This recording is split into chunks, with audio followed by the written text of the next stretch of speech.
Welcome, everyone. My name is Kim Hanson, and I'm an Executive Director at Diabetes Canada. We're here today to talk to you about how those of you who might be living with diabetes can access resources and care during COVID-19, as well as some general supports to help us manage diabetes in this interesting, challenging time. Today's webinar will be offered in a combination of English and in Farsi. I am really excited to be joined today by Member of Parliament for Willowdale, Ehsassi, and by Mahnaz Pourahmadi, a certified diabetes educator practicing in Toronto. Welcome to you both, and thank you so much for being with us. Thank you for the invitation. Thank you very much, Kimberley. Very much honored to be with you today. Today, our experts are going to be answering some questions that MP Ehsassi and that we at Diabetes Canada are hearing from you, our constituents, related to diabetes and COVID-19 and just general supports. We'll also be taking your questions during this webinar. So if you have any questions or comments, please feel free to enter them in the comments function if you're joining us on Facebook Live, or in the Q&A section if you're joining us on Zoom. We'll be happy to try and tackle those as we go. But in the meantime, let's dig in. MP Ehsassi, we'll start with you. Diabetes is a really large burden for many Canadians. Talk to us a bit about that and how our government is helping every Canadian, but in particular people affected by diabetes through the COVID-19 epidemic. Well, thank you very much for that, Kimberley. Allow me to start off by thanking Diabetes Canada for doing a tremendous job, both in terms of outreach and also in terms of advocacy. As a result of that, I can say, because of the tremendous work you have done, I very much am concerned about the issue of diabetes. But I hope that it's not just me, and looking at those numbers, I think it's imperative that all Canadians be concerned about diabetes. And the reason we say this is all of the evidence demonstrates that 1 in 3 Canadians who either have diabetes or pre-diabetes are affected. So that's a very, very large number. And of course, diabetes, as we know, is a leading cause of heart diseases, strokes, kidney failure, amputation, blindness. So it's something that has significant impacts on many, many Canadians. But we also know that it disproportionately affects vulnerable Canadians. And by vulnerable Canadians, I mean our seniors and also those who are considered lower income earners. It's also been demonstrated that it's more prevalent in certain members of the Canadian family, such as Indigenous Canadians or Canadians of African origin. So knowing all of that, I think what should distress all of us is the reality that on any given year, we're spending approximately, our healthcare system, which is one of the best in the world, is spending approximately $30 billion on diabetes. But the problem is, even though the resource management is there, that if you compare our numbers to other OECD countries, you will see that both in terms of prevalence and in terms of resources, we're not where we should be. So I think it is high time for all of us to be very much concerned and to partner with Diabetes Canada to see how we can improve those numbers. MP Ehsassi, thanks so much for that.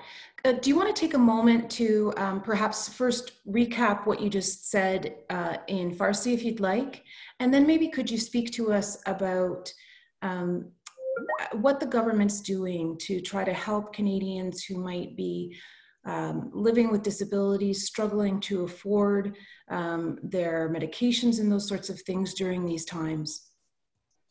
Well, as you can imagine, looking at those numbers and how it impacts so many Canadians, and given the fact that our numbers are not where other countries in the OECD are, we take this very, very seriously. We're very focused on it.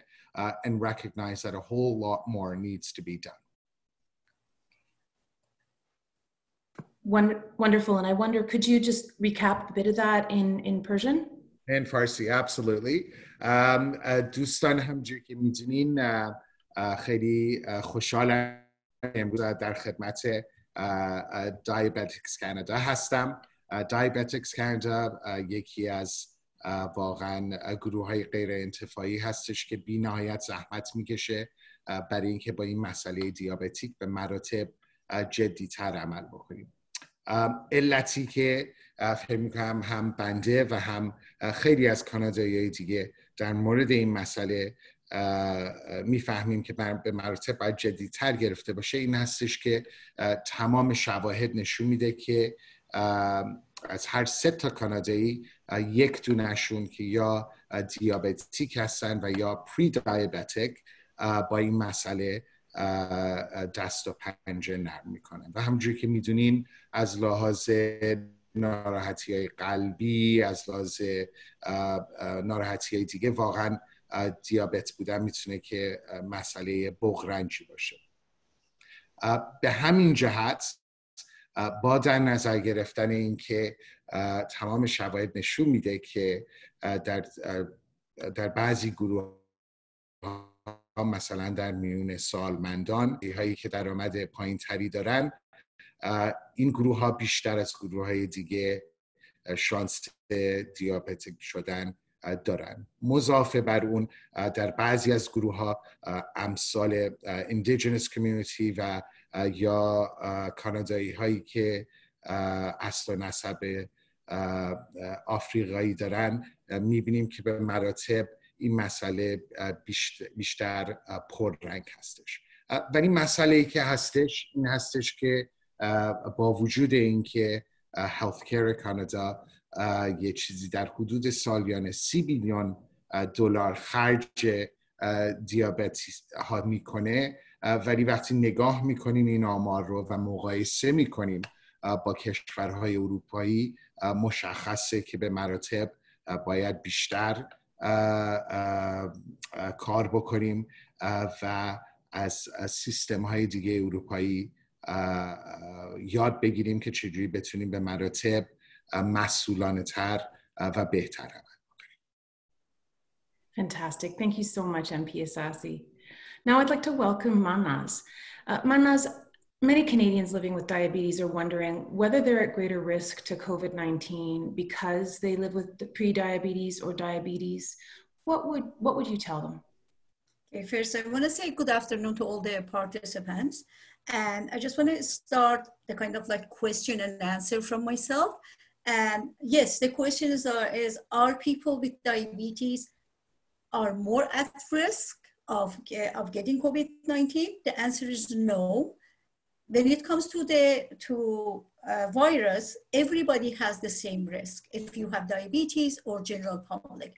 The only point we need to consider is that if you have diabetes, you're more at risk of developing serious complications after you get COVID-19.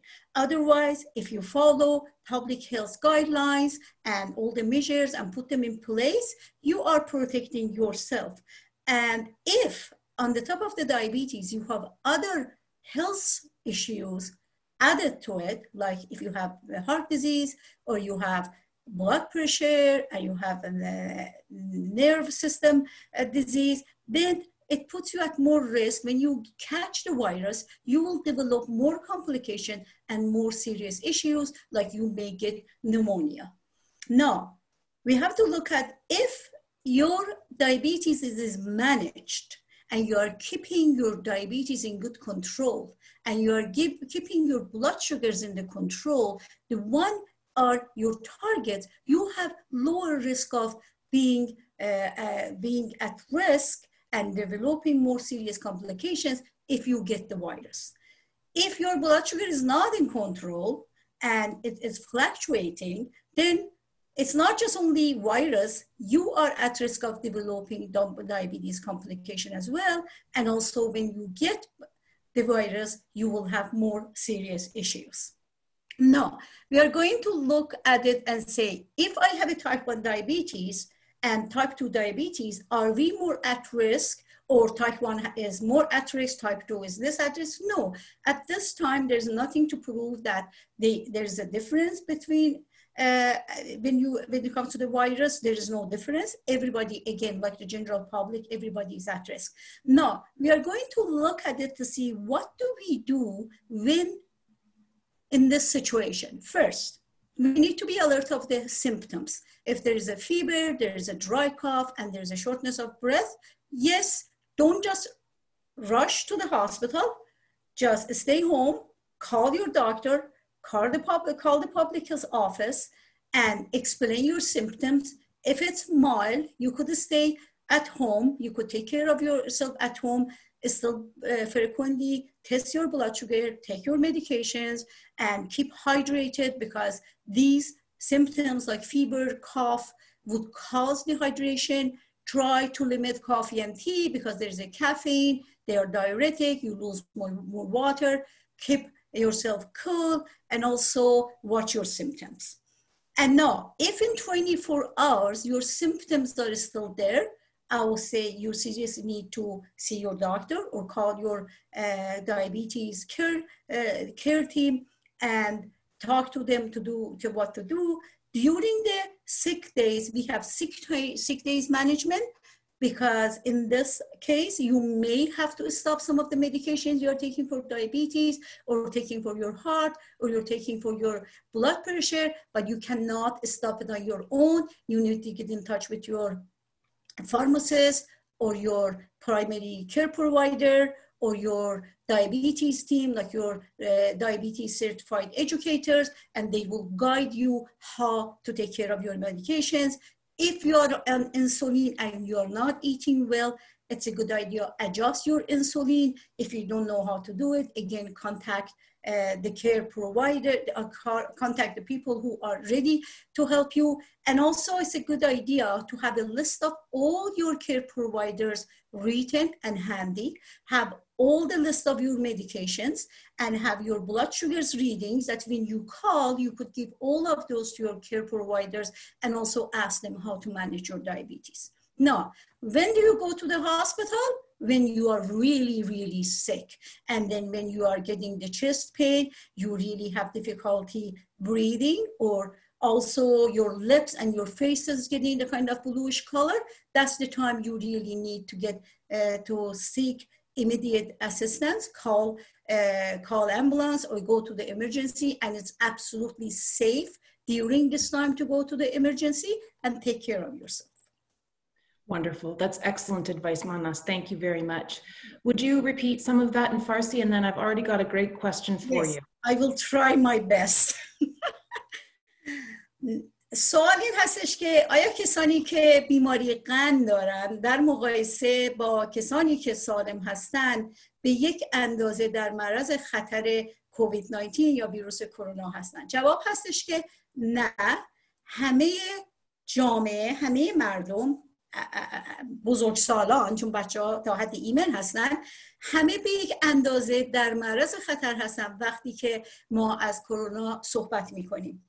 ولی باید در نظر بگیریم که کسانی که بیماری قند دارن و اگر ویروس رو بگیرن، چیزای جانبی، عوارض جانبی خطرناکتری با این ویروس برای اینا پیش میاد.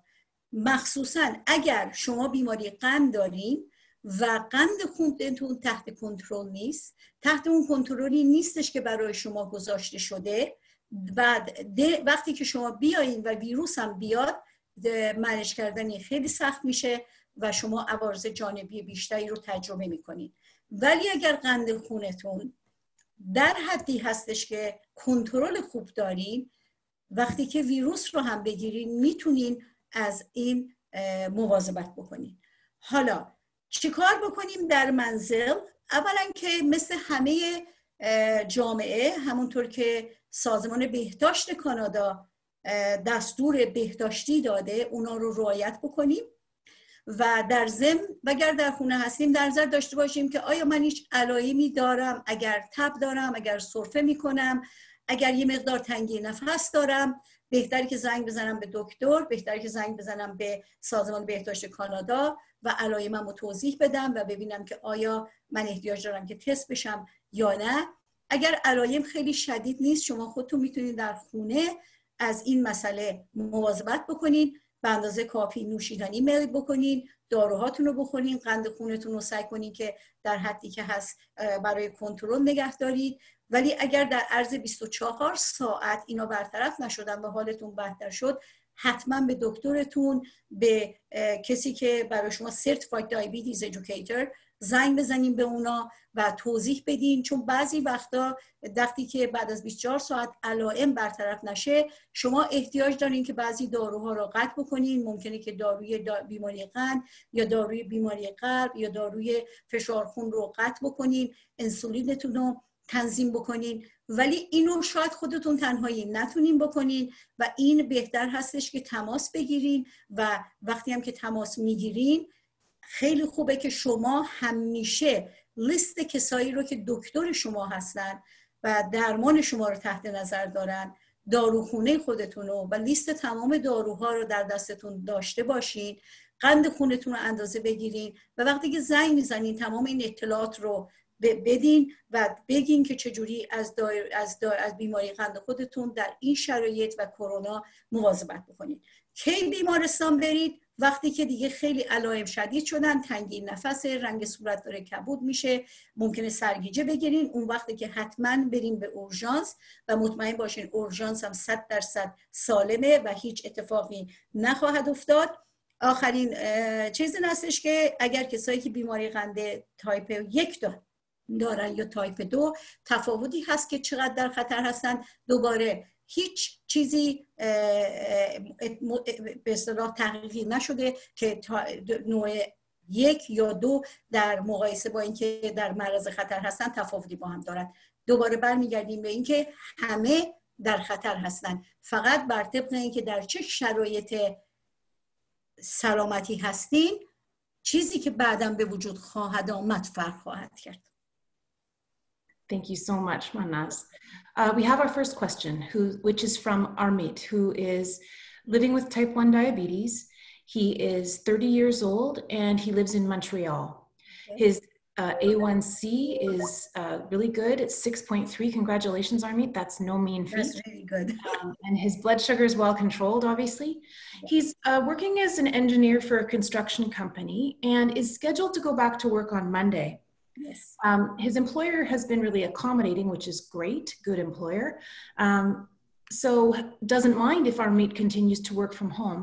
So what would be your advice, Mahnaz? Can he safely go back to work like other employees, or what's his best course of action here? And he notes that he would love to hear from you in Farsi, but I know our other viewers would probably love the answer too. So maybe if you can do both languages, that would be great. So this is the question I have been getting from my patients. First thing for Armin is to contact his family doctor and contact the endocrinologist if he has one and have an assessment done by them. They are much in better position than me to tell him, okay, you could go to work. I don't know how is the pandemic situation in Montreal. I know in Toronto, we still have higher risk in Toronto area. I would say for him, it's safer if the employer is agreeing for him, maybe to stay home for another 4 weeks, but at the same time to talk to his family doctor and endocrinologist and have assessment done by them. And also to tell the employer, like, I will be like not coming back fully to work. I'm going to continue working from home. This has been the medical advice has been given to me, which should come from his doctor. And I will be reassessed at the end of July, and I will get back to you. Okay. MP Ehsassi, I'll give you the chance to weigh in just a moment, but Mahnaz, maybe you would repeat that in Farsi? Sure, I will. جواب این هستش که شما در درجه اول با دکترتون و اگر متخصص بیماری قند میبینین اونها رو ببینین و با اونها این مسئله رو مطرح بکنین و نظر اونها رو بپرسین. احتمالش خیلی زیاده که به شما نصیحت بکنن که فعلا به خاطر مثلا از خونه کار کنین. همونطور که گفتم من نمیدونم که شرایط در مونتریال، میدونم که مونتریال خیلی خیلی درصد کرونا بالاتر از تورنتو بود.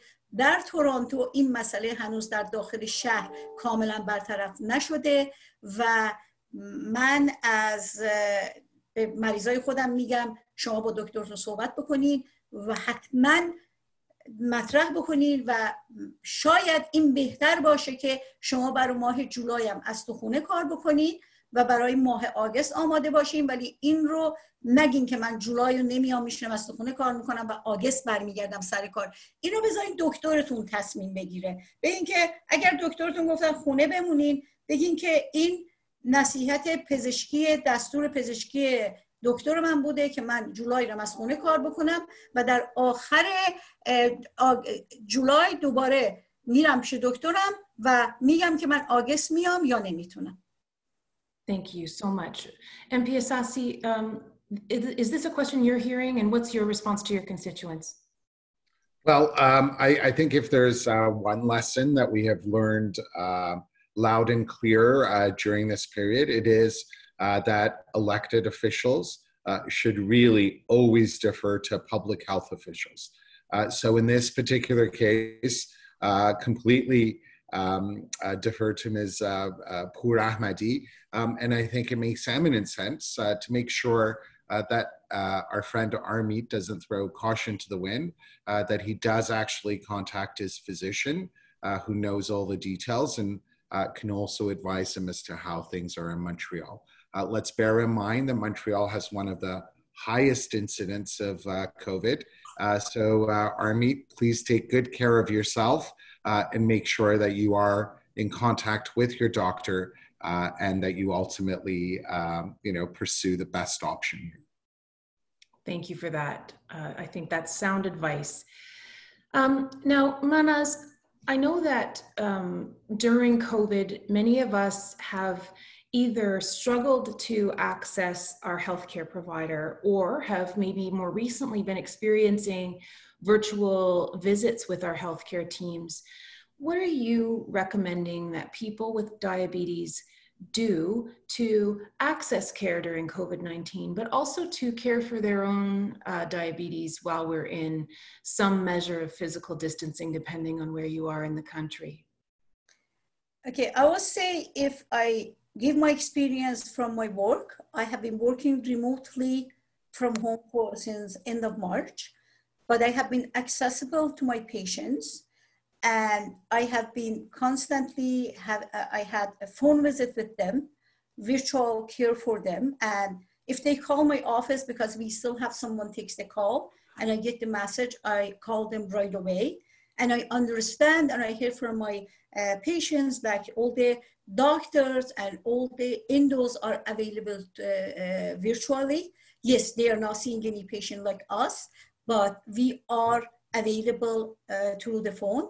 And I could say from my experience, I have actually helped number of patients because we still have one diabetes educator 1 day a week at the center. And what we do, if they really, really need to go in, they could go in, like they say they want to start insulin or they want to start another non-insulin injections. They go to the office and with all the protection equipment, they see the diabetes educator. Because unfortunately in Canada, we have people, they don't have coverage for all their medications. Our center tries to help them with providing insulin, providing strips for them, helping other medications. That's why we tried our best to be in touch. And my advice would be always call and your healthcare provider, your diabetes educator would answer you and will get back to you. Now, in terms of diabetes management is not just one single thing to do. Diabetes management is a package. If someone has pre-diabetes, not taking diabetes medications, I'm just going to cover that part. The lifestyle would be the best to manage that, which I'm going to get back to that. And for people who have diabetes, Three things is really important. Take your medications as prescribed and test your medication, to test your blood sugar to be on top of it. Have a healthy lifestyle, which covers two: eat healthy and be active. That two parts are for everyone, not just for diabetes, but it's very, very important for people with diabetes. Healthy eating as much as possible. When we are talking about healthy eating, we are talking about eating your 3 meals, your breakfast, lunch, and dinner. Please don't forget breakfast. That's the time you break your fast and wake up your metabolic system. And try to have your carbohydrates evenly over 3 meals. That means don't skip breakfast and have a big lunch and don't eat enough at dinner or have a light dinner. Because if we give sugar to our body evenly, our body could manage that much properly. That's one point. Exercise, if you are going to gym, which are closed now, but the best exercise is walking. It's free, weather is good, it's out there. Go for 20 minutes, half an hour walk a day. If you are in a situation or in a condition you cannot walk for long, break it in 3-10 minutes.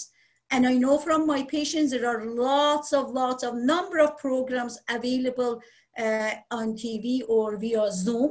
You could do yoga, you could do Zumba, just eat healthy, be active, and take your medications. Now I repeat that in Farsi.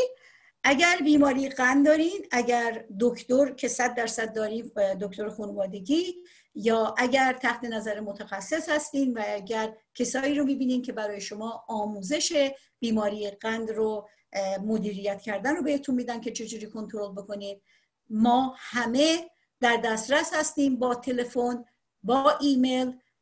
شما میتونید زنگ بزنین، اگر نتونستین تماس بگیرین میتونین پیغام بذارین و مطمئن باشین که دکتر شما، پرستار شما، متخصص شما، کسی که برای دیابتیز شما برای آموزش میده، همشون با شما تماس خواهند گرفت. در مرکزی که من کار میکنم، ما حتی برای کسایی که بیمه خصوصی ندارن، براشون سعی میکنیم با تهیه انسولین یا با تهیه استرپایی که برای تستینگ از کمک بکنیم. در مورد کنترل بیماری قند، اگر بیماری پری دیابتیس هستش که لایف استایل خیلی مهمتر هستش. اگر بیماری قند دارین و دارو میخورین، بهترین چیزی این هستش که مدیریت بیماری قند، کنترل بیماری قند یک چیز نیست. شما 3 چیز مختلف رو در نظر بگیرین. یکی اینکه داروهاتون رو همونطوری که نسخه داده شده بخورید، انسولینتون رو طوری که داده شده بزنید، غذا رو غذای سالم بخورید و ورزش بکنید. غذای سالم این هستش که صبحونه و نهار شامتون رو بخورید. سعی کنید که در هر وعده‌ای اندازه مواد نشاسته‌ایتون به یک اندازه باشه. یه وعده زیاد نخورین، یه وعده دیگه کم بخورین و بعد بدن نتونه این قند رو به اصطلاح استفاده بکنه. و همچنین ورزش کردن به معنای ورزشگاه رفتن نیست. راه رفتن مخصوصا بیرون الان خوبه، بهترین ورزش هستش. اگر نمیتونید، بهترینش این هستش که روزی تا نیم ساعت پیاده روی بکنید. اگر پیاده روی کردن نیم ساعت براتون سخته، میتونید اینو در 3 تا 10 دقیقه انجام بدین. الان از طریق زومبا، از طریق اینترنت ورزش خیلی در دسترس هست. شما میتونید یوگا بکنید، میتونید زومبا بکنید و سعی کنید که قند خونتون رو در اون کنترل نگه دارید. Fantastic. Thank you, Mahnaz. Now, we have a couple questions about medications that maybe we can tackle between the two of us, Mahnaz, if you're uncomfortable at all with these answers. Fine. And then I'll take a couple of minutes to talk about some supports that we're offering at Diabetes Canada. So Effie is wondering whether metformin is safe. There have been some concerns expressed in the media. There have been some recalls of certain brands of metformin, which we know is quite a common medication for people with diabetes to take. Mahnaz, what's your advice about that? Actually, I had a question from one of my patients. I heard about the recall, but I don't know what time period it covers. But the point is that, like, if it's covered certain period, anything before that has been saved, and anything unsafe would be recalled, and I'm sure they would get a phone call from the pharmacy to return that certain type of the metformin. So probably best to check with your pharmacist. Yes, that's correct. Check with your healthcare provider before discontinuing any kind of medication. Yes. We shouldn't discontinue medication without checking with our healthcare providers. Gotta check with the pros. Okay. Yes. Could you repeat that in Farsi for us, please? یک سری از داروهای متفورمن که ریکال هستش، اولا در یک مدت به خصوصی اتفاق افتاده، بهترین راهش این هستش که به داروخونه زنگ بزنین و اگر مثلا در چند روز گذشته این دارو رو از داروخونه گرفتین، ازشون بپرسید ببینید که داروی شما جز ریکال هست یا نه. بهترین جایی که شما میتونین تماس بگیرین تماس گرفتن با داروخونه است و 100% داروخونه ها خودشون هم اگر لیست مریضا رو دارن بهشون دارن زنگ میزنن. هیچ موقع داروتون رو بدون مشورت کردن با دکترتون قطع نکنید. Great. Now, Hamza's wondering whether there's any specific recommendation regarding the use of an SGLT2 after the cure of COVID-19 symptoms. So I'm guessing that maybe Hamza had either COVID-19 or similar symptoms. What's the relationship between SGLT2s and those kinds of symptoms? I don't see any relationship because SGLT2 is completely different medication away from COVID-19. That's for diabetes. And that is actually, I have been in a couple of conferences. The research has shown it's a very effective medication in controlling diabetes, bringing the blood sugar down. And in cases people are on insulin or medications which increases insulin production, when they start SGLT2, they reduce the dose of the other medications. It has been proven it's good for heart protection, it's good for kidneys, and also I should say the last conference it's not even considered diabetes medication anymore because heart specialists are using it for heart protection. Right, right. So Hamza, I hope that answers your question. If you have more, please feel free to call us at 1-800-BANTING, as in Frederick Banting, B-A-N-T-I-N-G.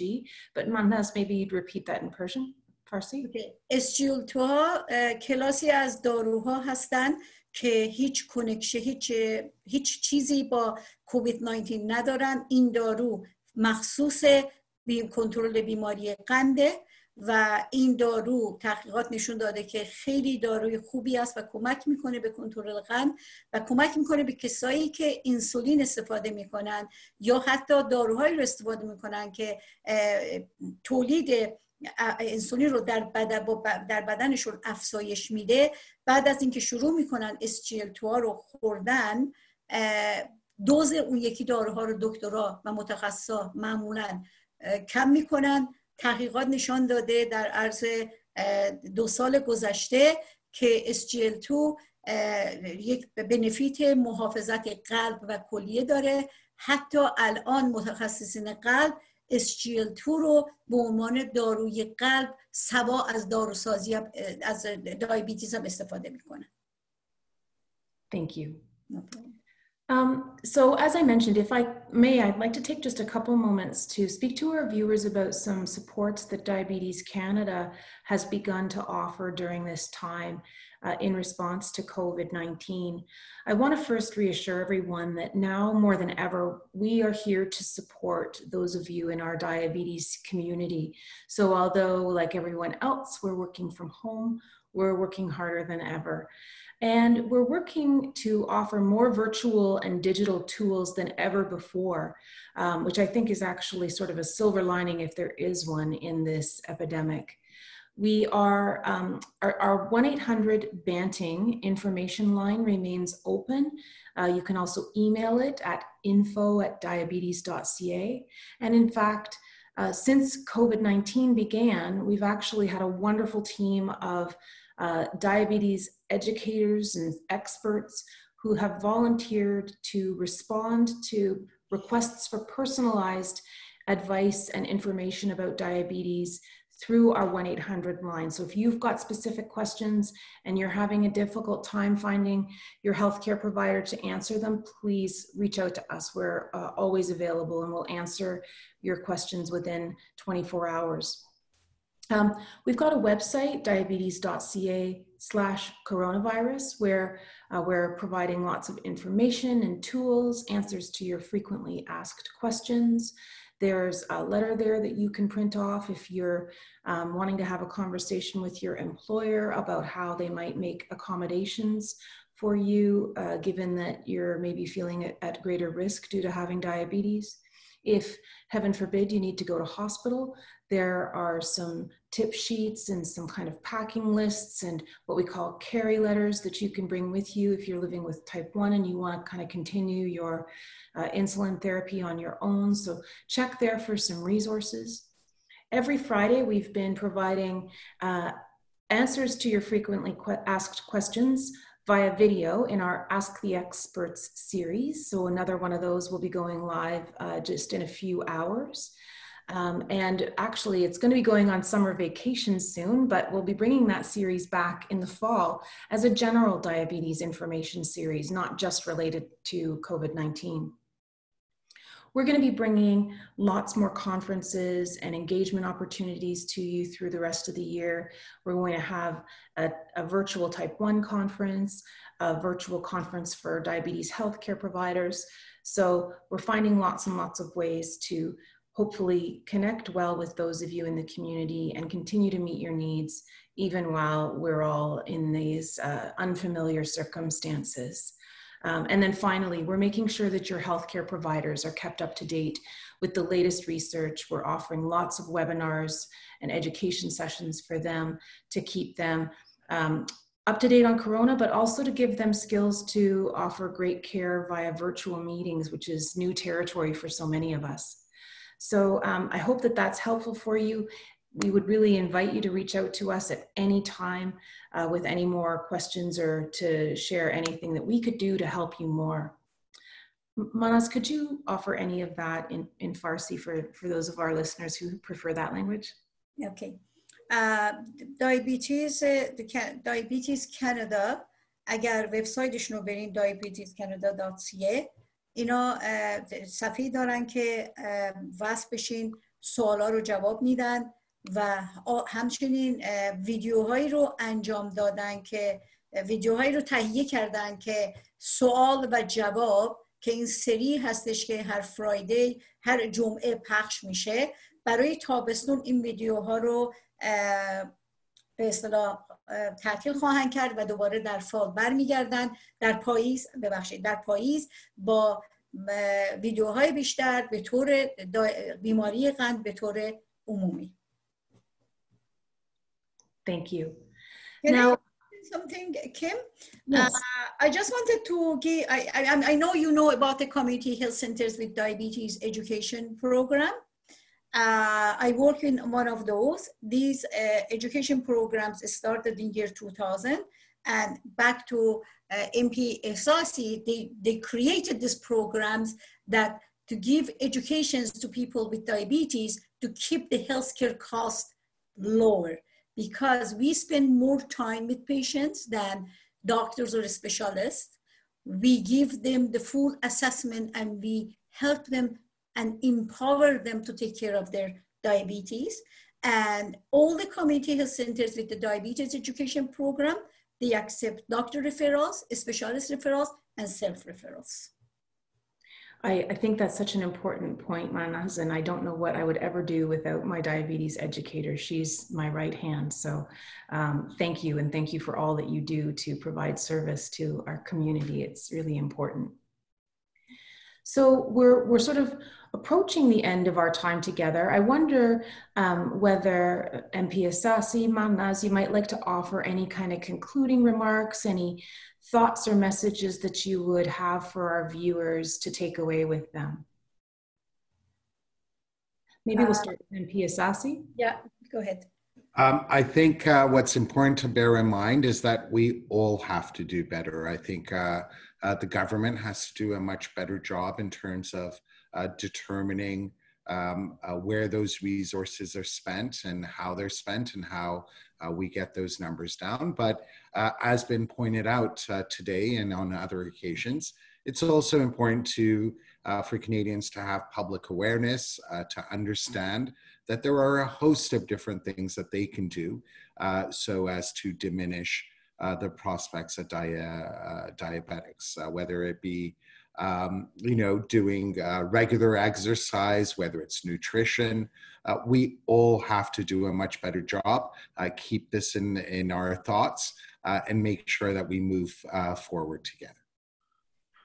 I love that comment, MP Ehsassi, and I think that, with the 100th anniversary of the discovery of insulin in Canada, now just 5 months away, I think that we can let that be kind of a celebratory moment, but also a bit of a rallying moment to encourage us all to really redouble our efforts to address this epidemic. So thank you for that. And I also, just while I'm speaking, would love to say thank you to you and your colleagues in Parliament for all that you're doing to support Canadians through these stormy waters. I think that I've always been a very proud Canadian, but I think never more so than the last few months. So thank you very much.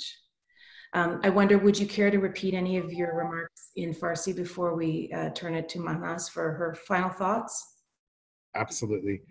همونجور که خدمت دوستان توضیح میدادم، فکر میکنم که واقعیت امر این هستش که همگی ما باید به مراتب مسئله دیابتیک رو جدی‌تر بگیریم. حالا خواه دولت که باید اونجوری که باید و شاید در مورد این مسئله پرکتیس های بهتری رو ارائه بده، ولی کانادایی ها هم هر کدوم ما به نوبه خودمون در زندگی های شخصیمون هم بدون شک میتونیم تاثیرگذار باشیم. مثلا همونجور که خانم پوراحمدی توضیح دادن، با در نظر گرفتن ورزش، با در نظر گرفتن تغذیه خوب، مهمه که همگان در مورد این مسئله به مراتب جدی تر عمل کنن. همونجوری هم که کیم گفتن، الان تقریبا 100 سال هستش که از تشخیص مرض قند در کانادا میگذره.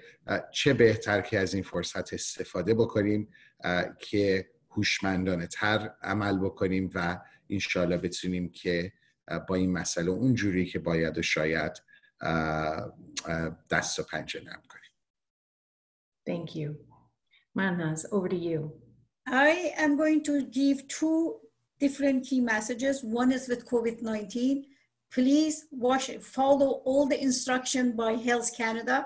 Keep your distance and don't think like they are telling you now 10 people in a circle. You could have 10 people of 10 different circles and end up having 100 people in a circle. Just keep it to 10 people the same. And in terms of diabetes, I would say diabetes is a serious disease, yes, but the good news is diabetes management is easy with your healthcare provider, with your doctor, with your diabetes educator. Again, take your medication, eat healthy. I need to say, I forgot in the first part to say, eat lots of greens and yellow and red vegetables. It has to be your friends every day at lunch and dinner. And I tell my patients, even in the morning, you like to eat vegetables and be active. If you are going to work, park your car far, walk to work. These are little things, but they add up. If you're going to a store, don't try to get the closest parking to the entrance. Park far and walk. If you're taking the bus, get 1 block off earlier and walk. Go out, the weather is nice, have fresh air. There is no COVID-19 out in the air to catch you out there. And eat well, take your medication, keep exercising, and stay home if you're sick. Now, 2 تا پیغام دارم. اولیش در مورد کووید 19. حتما تمام دستورات اداره بهداشت رو رعایت بکنید. خواهش میکنم اگر گفتم 10 نفر در حلقه فامیل خودتون یا دوستای خودتون داشته باشین، این به این معنا نیستش که شما هر 10 نفر دیگه داشته باشه و خاتمه پیدا کنه با 100 نفر. 10 نفر یا دوستان بسیار نزدیک یا فامیل بسیار نزدیک و با همونا بمونید تا اطلاع بعدی. در مورد دیابتیس، بیماری قند یک بیماری بسیار جدی است، ولی خبر خوب اون هستش که بیماری قند قابل کنترل هستش. دکترتون رو مرتب ببینید. کسی که به شما آموزش مدیریت بیماری قند رو میده مرتب ببینید. داراتون مرتب بخورید، راه برید، غذای سالم بخورید، سبزیجات خیلی بیشتر از چیزای غذاهای دیگه، و میرید خرید بکنید. سعی نکنید جلو در فروشگاه پارک کنید، برید دورتر پارک کنید، راه برید. اتوبوس سوار میشین یه ایستگاه جلوتر پیاده بشین، راه برید. اینها شما رو سالم نگه خواهد داشت. این برای همه هست. غذای سالم، ورزش، داروهاتون رو بخورید و اگر مریض هستین در خونه بمونید. Thank you, Mahnaz. And we have a comment from Armit, a big thanks to Mahnaz, very well educated on diabetes. And he truly appreciates your time for this amazing webinar, as do I. Thank you very much for that, Armit. We have one last question, or comment rather. Thanks for your advice about going out and exercising. Tawheed had a question about thalassemia and how to interpret the numbers for someone who has it. Sorry, I didn't get the first part. Hypoglycemia? It says thalassemia. I don't know. I have. Do you know anything about that? I don't personally. So I have never heard. Tawheed, I would invite you to reach out. Oh, it's low iron. Low iron. Okay. And he's heard that A1Cs are sometimes skewed when people have low iron in the blood. So unless you have any comments, Mahnaz, I might ask Tawheed to reach out to our 1-800 line, and we'll arrange for somebody to call you and be able to give you some customized advice, because that's not something I've run into yet. No, I could say only yes. I haven't seen in my patients having low iron affecting the A1C, but I know if there are certain disease for the red blood cell, it will affect the reading for A1C, which in that case, they do the fructosamine test, okay, which is not offered unless the doctor diagnoses that it's absolutely necessary. Perfect. Thank you. Other than that, I don't have an answer really for that question. Okay, perfect. That's a great answer. Thank you. And thank you for your questions, everyone. So with that, I think we'll probably bring the webinar to a close. I'd like to just really extend my sincere thanks to Mahnaz for her great expertise, and to Ehsassi for your advice and for your time today, and all that you and your colleagues in the House of Commons are doing on support on behalf of all Canadians. So thank you both so much. I'm sure that Ehsassi would be pleased to have folks reach out to his office regarding any kind of federal concerns or questions. And we would be thrilled for any of you to reach out to 1-800-BANTING or info@diabetes.ca with any questions that you have regarding diabetes, how to access whether it's compassionate care programs to help you afford your medications, or government programs to afford medications. We've got lots of information about that, and just an amazing team behind that info center. So please don't hesitate to reach out to us and let us know how we can support you better. Kim, I think you read my mind. I was going to go back to Ehsassi and I say, how could we help people without any private insurance, and they're not at age 65 to get diabetes medication? Diabetes medications, the strips are extremely expensive. We have limited supplies. We try our best in my center to help people, but that's not enough. And sometimes I really feel like I'm stuck. I had a case, the patient come in, didn't take medication for 2 weeks, and didn't have money.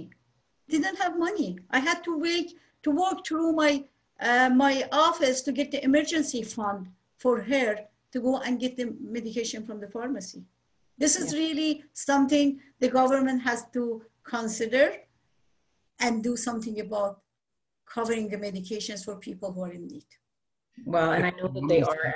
We will certainly connect after this program is over. But if I'm not mistaken, that's decisions that are made at the provincial level. I don't believe it falls within the federal bailiwick, so to speak. But I will confirm that, and I will certainly reach out to you to see how we can assist on that particular. Thank you.